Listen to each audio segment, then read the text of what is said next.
میرے عزیزوں اس معاملے کو ہلکا نہ سمجھ لیں. اس وقت بھی کہا جا سکتا تھا نا فریڈم آف سپیچ ہے, مذاق کرنے کا اختیار ہے ہر ایک کو, لیکن میرے عزیزوں مذاق کا تخت کبھی بھی نبی کونین کی ذات اور اللہ رب العزت کی ذات ہم بننے نہیں دیں گے. پوری دنیا میں کہیں پر بھی ہو.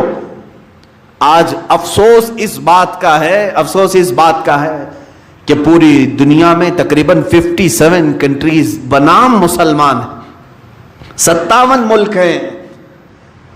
ان میں سے اکا دکا کہیں سے آواز آتی ہوگی, ورنہ سارے یہودیوں کے ایجنٹ بیٹھے ہوئے ہیں جن کے منہ میں انہوں نے اپنی زبان رکھ دی ہے, اور کوئی کہیں سے آواز نہیں کرتا. سعودی جو مکمل یہودی بنا جا رہا ہے, یو اے آل نہیان جہاں حکومت کر رہے ہیں اسرائیل کے پٹھو ہیں, یہ تمام وہ کنٹریز ہیں جو جبے کبے بھی پہنتے ہیں, سروں پر رومال بھی رکھتے ہیں, اور پوری دنیا کو مسلمان ہونے کا اعلان بھی کرتے ہیں, اپنے آپ کو ٹھیکیدار سمجھتے ہیں. ارے یہ خانہ کعبہ کے خادم اپنے آپ کو کہتے ہیں. رسول مختار صلی اللہ تعالی علیہ وسلم کی شان میں نازیبا کلمات بکے جا رہے ہیں, ان میں سے کسی ایک کو بھی بولنے کی ہمت نہیں.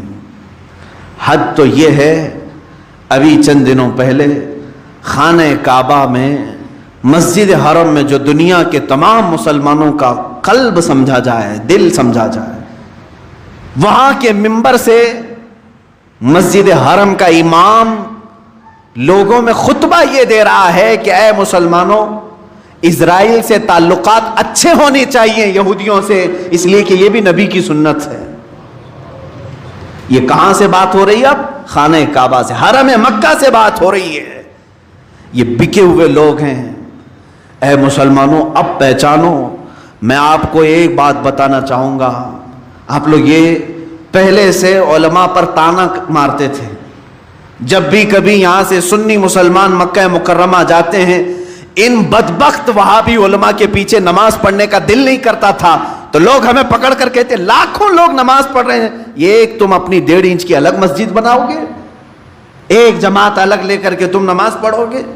تمہیں ابھی ان کے کرتوت نہیں معلوم, ان کے کارنامے نہیں معلوم. میرے عزیزوں یہ وہی ائمہ حرم ہیں جہاں پر یہ مسجد حرم میں امامت کرنے والے اماموں میں سے ایک امام نے پی ایچ ڈی کی ہے اس بات پر کہ رسول اللہ کے ماں باپ جہنم میں ہیں.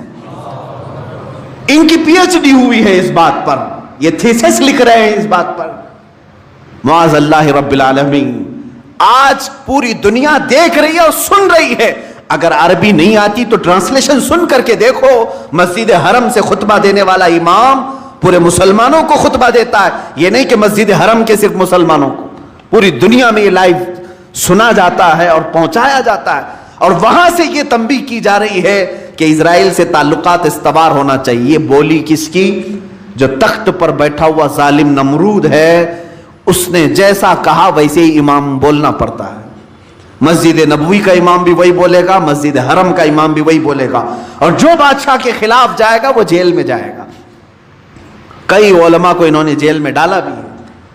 ہو بہو یہی حال امارات میں ہے, مصر میں ہے اور بحرین میں ہے. یہ سب وہ کنٹریز کے نام میں لے رہا ہوں جن کو بنام مسلم سمجھتے ہیں.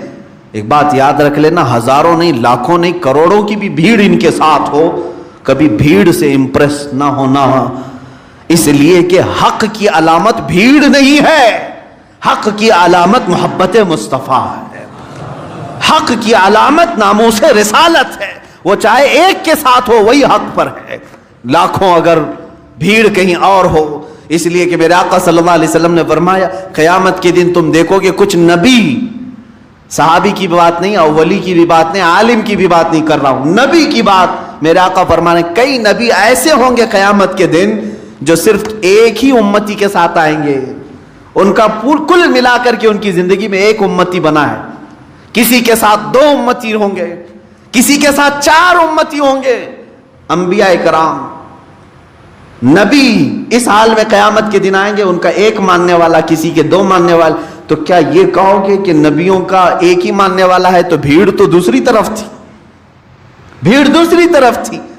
میرے عزیزو یہ بھیڑ کو کبھی بھی معیار نہیں بنایا گیا, کسوٹی نہیں بنایا گیا اسلام میں. ورنہ بھیڑ کو کاؤنٹ کرنے جائیں تو جے جے کرنے والی پارٹیاں ہر میدان میں بھیڑ جمع کرتی ہیں، تو لوگ یہی سمجھنے لگ جائیں گے کہ میدان میں بھیڑ زیادہ ہے تو یہی حق پر ہوں گے۔ بھیڑ جمع کرنا حق ہونے کی علامت نہیں، حق ہونے کی علامت دل میں ناموس رسالت کا اور محبت مصطفیٰ کریم صلی اللہ تعالی علیہ وسلم کا چراغ روشن ہونا ضروری ہے۔ اور میں آپ کو بتاتا ہوں، جن خبثائے زمانہ کی بات میں نے آج آپ کے سامنے کی ہے، یہ مردود زمانہ ہے، نمرود زمانہ ہے جو تخت پر بیٹھے ہوئے ہیں۔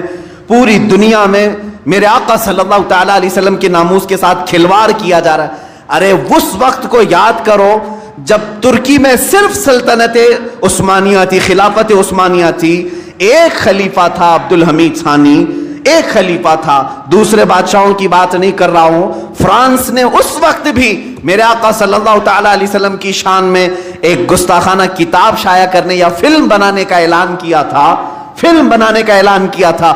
تنہا خلیفہ عبد الحمید ثانی نے اعلان کیا تھا مسلم امہ کے لیے کہ اگر فرانس نے یہ فلم بنانے کی کوشش کی تو پھر ہم اس کو منہ توڑ جواب دیں گے، ہم اپنے تمام سفارتی تعلقات ختم کریں گے۔ اور اسی اثنا میں صرف ایک اعلان پر تمام فوجی اپنی پریڈ میں شامل ہو چکے تھے۔ فرانس اس چیز سے اتنا گھبرایا کہ 100 سال ہو گئے آج تک وہ فلم کی طرف دوبارہ نہیں گیا۔ تنہا ایک خلیفہ تھا، یہ 100 سال پہلے کی بات کر رہا ہوں۔ آج 57 ملکوں میں یہ تخت پر بیٹھے ہوئے ہیں نامرد قسم کے بادشاہ، جن کے زبانوں میں ان یہودیوں نے اپنی زبان رکھ دی ہے، اپنی بولی رکھ دی ہے۔ حیرت کی بات ہے، اتنے سالوں سے جو فلسطین کے نادان بچوں کو قتل کرنے والا اسرائیل، یہودیوں کا مرکز بیت المقدس کو ہمیشہ کے لیے فنا کرنے کے خواب دیکھنے والا اسرائیل، جس کو آج تک مسلم کنٹریز نے قبول نہیں کیا تھا، یہ 1948 میں آ کر انہوں نے ملک بنانے کا اعلان کر دیا، زبردستی قبضہ کر کے فلسطینیوں پر، اور تقریباً پورا فلسطین قبضہ کر لیا۔ تقریباً اب چھوٹے چھوٹے شہر باقی رہ گئے فلسطینیوں کے۔ انہوں نے اپنی کنٹری کا اعلان کیا کہ ہماری خود کی یہ کنٹری ہے، اس کا نام اسرائیل رکھا 1948 سے، 1948 سے۔ اور آج 2020 میں پہنچ کر ان کا حال یہ ہو گیا کہ انہوں نے اپنے پرانے وعدے ساری چیزیں توڑ کر کے بیت المقدس جہاں ہے وہاں اپنا کیپٹل بنانے کا اعلان کیا۔